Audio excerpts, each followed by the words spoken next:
বর্ষার মরশুম শুরু হতে বালুরঘাট শহরের চকভৃজ্ঞ এলাকায় আত্রেই নদীর কংক্রিটের বাঁধে বড় সড় ফাটলে বসে গেল বাঁধের বেশ কিছুটা অংশ। নদীর দুপারে সংযোগকারী সুরজ রঞ্জন সেতুর কাছে ওই ফাটল ঘিরে আতঙ্ক ছড়িয়েছে এলাকায়। আত্রাই নদীর পাড়ে এই ফাটলটা হয়েছে এবং এখানে যেহেতু প্রতি বছর বন্যার একটা পরিস্থিতি থাকে, আগে অনেক বড় বড় বন্যা হয়েছে, তো তারপর এখানে বাঁধানো বাঁধ রয়েছে। তো এই বাঁধটা যে কোনো সময় ভেঙে গেলে পরে এখানে 13, 14, 15 নম্বর ওয়ার্ডের যতজন অধিবাসী রয়েছে তারা বিপর্যস্ত হয়ে পড়বে। এবং এর পাশে যে এখানে সড়ক সেতু রয়েছে, এই সড়ক সেতু একমাত্র যোগাযোগ মাধ্যম, তো যার মাধ্যমে এখানে তপনের সাথে যে বালুরঘাটে যোগাযোগ, এই যোগাযোগের এই রাস্তাটাও কিন্তু ভেঙে পড়বে, বিহাল অবস্থা হবে। আর এই সুড়ঙ্গটা অনেকটা ভেতরে চলে গেছে, তো ইরিগেশন ডিপার্টমেন্টে কোনো নজর নেই।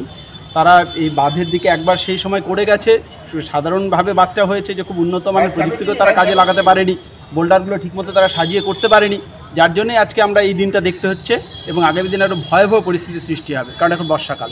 একদিকে বাঁধে ফাটল, অন্যদিকে জল বাড়ছে আত্রেই নদীর, ফলে আতঙ্ক বাড়ছে চকভৃজ্ঞবাসীর মধ্যে। সোমবার ফাটল নজরে আসতেই চাঞ্চল্য ছড়ায়। উত্তরবঙ্গে বৃষ্টির জেরে আত্রেই নদীর জল বেড়েছে, ফলে ওই ফাটল বড় হয়ে যে কোনো সময় বাঁধ ভেঙে যাওয়ার আশঙ্কা দেখা দিয়েছে।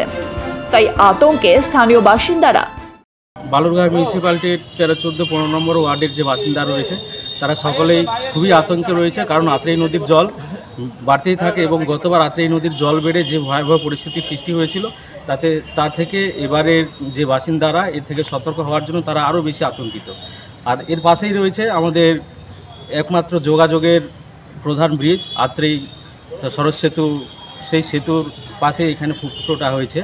তো এই ফুটো হওয়ার জন্য যদি সরজ সেতুর যদি কোনো ক্ষতি হয়ে যায়, তাহলে পার্শ্ববর্তী আমাদের এদিকে যারা প্রায় 1 থেকে 1.5 লক্ষ মানুষের যাতায়াত খুবই সমস্যা হবে এবং স্কুলে যাতায়াতকারী স্টুডেন্টদের একমাত্র যোগাযোগের যে সেতু সেটাও ভেঙে পড়বে এবং মানে অসহায় পরিস্থিতি দেখা দেবে। অনেকটাই আতঙ্কে আছি, যেভাবে জল বাড়ছে, প্রতি রাতে তো অনেকটাই জল বাড়ছে, বৃষ্টি হচ্ছে না, বাইরের জল এসে পড়ে যাচ্ছে। পরশু দিনই তো অল্প একটু জল ছিল, তারপরে এখন দেখা যাচ্ছে অনেকটাই জল বেড়ে গেছে। তো এই বাঁধটা এর আগেও ভেঙে গেছিল, সেটা নিয়ে অনেক আতঙ্ক ছিলাম।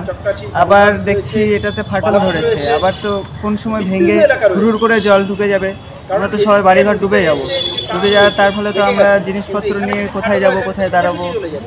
যত দিন যাচ্ছে মনে হচ্ছে ভেতরে ঢুকে যাচ্ছে এটা উপরের স্ল্যাবটা।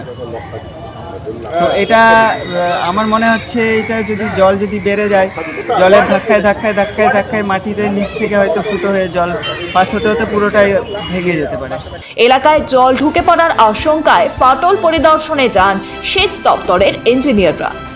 তারা দেখছেন এলাকায় গর্ত রয়েছে, তবে ফাটল সারাই কে করবে তা নিয়েই যে শুরু হয়েছে চাপানুতোর।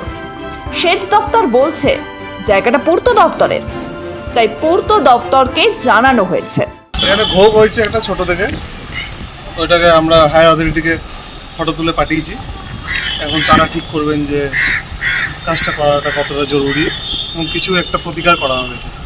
বর্ষার মরশুম শুরু হয়েছে, তার আগে থাকতেই উত্তরবঙ্গে টানা বৃষ্টি হচ্ছে, ফলে বাঁধ নিয়ে চিন্তায় এলাকাবাসী। তাদের মতে শহরের ওপারে অনেক জায়গাতেই বাঁধের নানা অংশ দুর্বল রয়েছে, তাই আতঙ্ক ঝেড়ে ফেলতে পারছেন না তারা।